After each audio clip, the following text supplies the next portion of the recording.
Not really. I mean, the awareness is there, but the pressure is not high enough.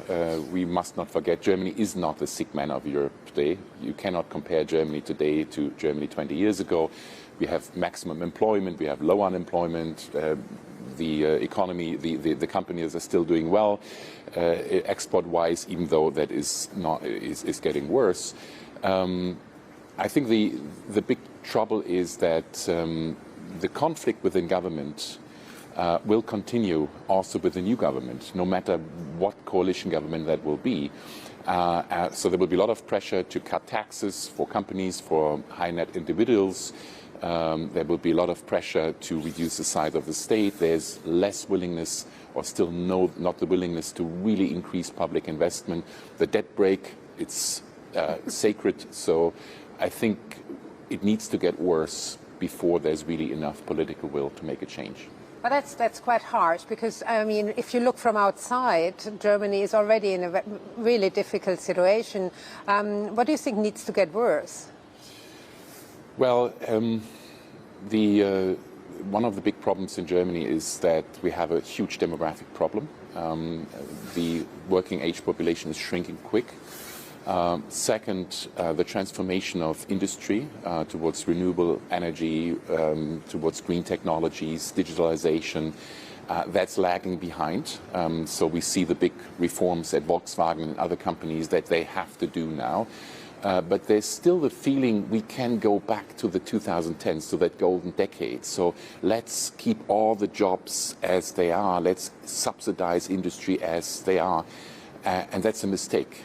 Transformation means change, and Germany is not ready for that change yet. Let's talk about the debt brake and the fiscal space, because I think there were, at least from my understanding, some movement when it comes to Friedrich Merz's recent commentary that he was open to a reform. So would you think that the next government is touching that? I think it will not really touch it.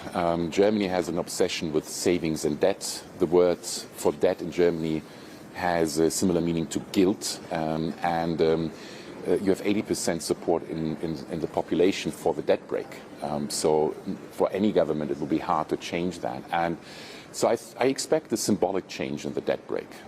So symbolic change how you calculate the structural component, which means a little bit more leeway, but not really a fundamental change that we would urgently need in Germany to push public investment. If you look at the public investment space, even the Sachverständigenrat, the formerly called wise men, are advocating investment quotas. Is that something which falls on deaf ears here? Yes, it is. We as an institute, we already 10 years ago pushed the issue of investment, and back then it was a no-go. The view is the government is too big, it should become smaller, but you can't cut social spending quickly. Pension is the big issue, the big expenditure item in an aging population. No, it's the priority also in the new government will be no tax increases, the debt brake has to hold. And if you put one and one together, it's very clear public investment will not increase substantially over the next 4 years.